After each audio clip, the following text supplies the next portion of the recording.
జిల్లా కలెక్టర్ కార్యాలయం గేటు ముందు అంగన్వాడీలు వంట వార్పు కార్యక్రమాన్ని చేపట్టారు. ఎన్నికల ముందు కాంగ్రెస్ ప్రభుత్వం తమకు ఇచ్చిన హామీలు అమలు చేయాలంటూ నిరసన తెలిపారు. మంత్రి సీతక్క అంగన్వాడీ టీచర్ల ఉద్యోగ నోటిఫికేషన్ ఫైల్పై చేసిన మొదటి సంతకం ఇప్పటికీ అమలు కావటం లేదంటూ ఆవేదన వ్యక్తం చేశారు అంగన్వాడీలు. ఇక రేవంత్ రెడ్డి సర్కారు అంగన్వాడీలకు కనీస వేతనాలు 26,000 రూపాయలు ఇవ్వాలని అంగన్వాడీలు పర్మనెంట్ చేయాలని డిమాండ్ చేశారు.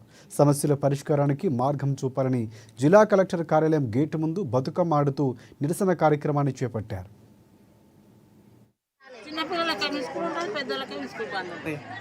జిల్లా కలెక్టరేట్ ముందు 48 గంటల వంట వార్పు కార్యక్రమం నిర్వహిస్తా ఉన్నాం. గతంలో ఉన్న బీఆర్ఎస్ ప్రభుత్వం 24 రోజులు మేము సమ్మె చేస్తే అప్పట్లో ఉన్న ప్రభుత్వం మాకు అనేకమైన హామీలు ఇచ్చింది. ఇప్పుడు కొత్తగా ప్రభుత్వాన్ని ఏర్పాటు చేసుకున్న కాంగ్రెస్ ప్రభుత్వం గతంలో ఇచ్చిన పార్టీ మాకేవైతే హామీలు ఇచ్చిందో అవి నెరవేర్చకపోగా అంగన్వాడీ వ్యవస్థను నిర్వీర్యం చేయడానికి అంగన్వాడీలకు ముప్పు వాటిల్లే కొన్ని స్కీములు తీసుకొచ్చారు. అందులో భాగంగా పిఎం శ్రీ పథకం అని ఒకటి తీసుకొచ్చిండ్రు. రెండోది మొబైల్ అంగన్వాడీ కేంద్రాలను తీసుకొచ్చారు. రేపు జూన్లో ప్రైమరీ స్కూల్స్ ఓపెన్ అయినప్పుడు జాతీయ నూతన విద్యా విధానాన్ని అమలు చేయడానికి ప్రభుత్వం పన్నాగం పన్నుతా ఉంది.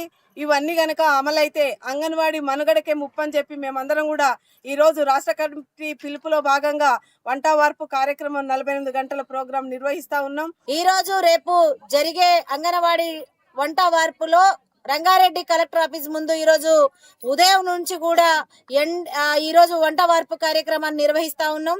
దాంట్లో భాగంగానే ఈరోజు రంగారెడ్డి జిల్లాలో ఉన్న అంగన్వాడీ టీచర్లు ఆయాలు ఉదయం నుంచి కలెక్టర్ ఆఫీస్ ముందు ఇక్కడే వంట వార్పు చేసుకొని నిరసన కార్యక్రమాన్ని తెలియజేస్తూ ఇక్కడే బస చేయడం జరుగుతోంది. రేపటి కూడా ఈ కార్యక్రమాన్ని కొనసాగిస్తా ఉన్నాం. ప్రధానంగా అంగన్వాడీ టీచర్లని ఉద్యోగ భద్రత కల్పించాలి, అలానే కనీస వేతనం ఇవ్వాలి, పిఎఫ్ ఈఎస్ఐ రిటైర్మెంట్ బెనిఫిట్ కల్పించాలి, పిఎం పథకాన్ని రద్దు చేయాలి, నూతన జాతీయ విద్యా విధానాన్ని రద్దు చేయాలి.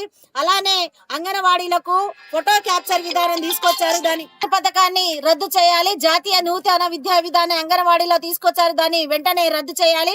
మళ్ళీ వంట చేసి పెట్టాలి, అన్ని పెట్టాలి. మళ్ళీ మీదికేని సండే వస్తే ఆదివారం వచ్చినా కూడా ఎగ్స్ వస్తున్నాయి, పాలు వస్తున్నాయని ఫోన్స్ వస్తాయి. ఒక్క రోజు కూడా మాకు సెలవు లేదు, మాకు జీతాలు సరిపోను లేదు.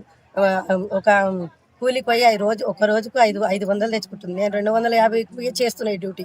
ఖాళీ ఓన్లీ డ్యూటీ మాత్రం చేస్తున్నామనే మాటనే కానీ మాకు మాత్రం పనికి తగ్గ జీతం లేదు.